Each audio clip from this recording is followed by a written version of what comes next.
Nshuti bakunzi ba Don Speaks TV, uyu munsi nanone tuje kubagezaho amakuru yihutirwa, amakuru y'akababaro, amakuru ababaje ko Papa Francisco uyu mwanya amaze kwitaba Imana. Papa Francisco yari amaze igihe kinini cyane arwaye, yari amaze imyaka myinshi cyane afite ikibazo cy'uburwayi, none Vatican imaze gutangaza ko yamaze kwitaba Imana, yamaze kuva muri uyu mubiri. Papa Francisco ni umugabo wayoboye Kiliziya Gatolika ntagatifu asimbuye Papa Benedicto wa 16, akaba yaragiye kuri uwo mwanya amusimbuye, ndetse yakoze ibintu byinshi cyane, yakoze imirimo igiye itandukanye muri Kiliziya Gatolika. Ibi ngibi bigaragaza ko yari umugabo uzwi, yari umugabo ukunzwe, usibye ko nyine apfuye afite mu myaka 80 irengaho.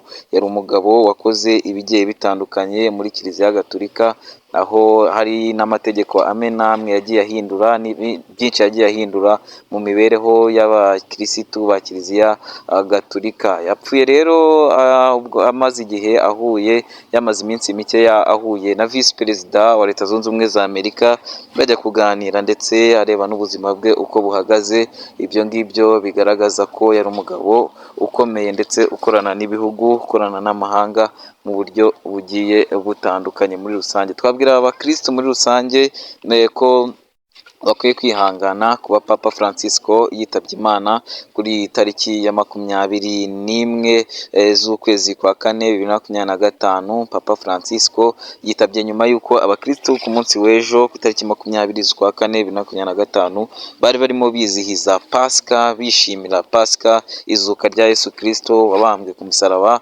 wapfuye yishwe ndetse akabambwa, akagera ku munsi wa gatatu akazuka. Niyo mpamvu rero twavuga ngo apfuye mu by'ukuri abakristo bari mu byishimo by'izuka rya Kristo, ariko nanone bahita bagwa mu gahinda n'akababaro ko gupfa kwa Papa, umuyobozi bavuga ngo uhagarariye Imana ku isi. Ni umuyobozi uba warashyizweho, waratoranyijwe n'Imana kugira ngo ayobore ubwoko bw'Imana muri ibi bihe, ndetse twavuga ko ubu ngubu igikurikiyeho ari ukureba uburyo Papa Francisco yasimbuzwa hakaba hajyaho undi mupapa. Turabategurira ikiganiro cyo kubamenyesha ni ubundi bigenda gute kugira ngo Papa ajyeho iyo apfuye mu bihe nk'ibi, bigenda bite. Ubushize wari uriho Papa Benedicto wa 16, muzi ko yeguye bitewe n'uko hari ibyo yabonaga bitagenda neza, hari ibyo yabonaga bitari biri kugenda mu mucyo, noneho bikarangira yeguye ku nshingano ze. Bivuze ko rero nanone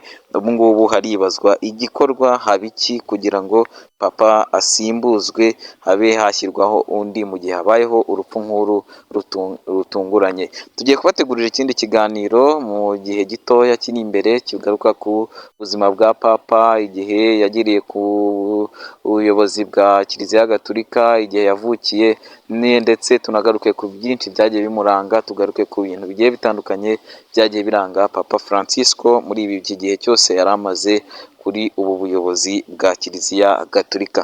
Ndabashimiye cyane, mbashimiye ko mwakomeje kubana ni Don Speaks TV, mukomeze kubana natwe, turagenda tubagezaho amakuru agiye atandukanye, kandi twongera kubashishikariza ko turi kubategurira love stories. Ni inkuru zigiye zitandukanye zivuga ku rukundo, ni inkuru zishimishije, zibabaje, ariko ziganjemo amasomo menshi mu rukundo. Ubwo rero nababwira ngo mube hafi kandi mukore subscribe, mukore share, mukore na comment, tujye tubana mu bihe bigiye bitandukanye. Ndabashimiye cyane.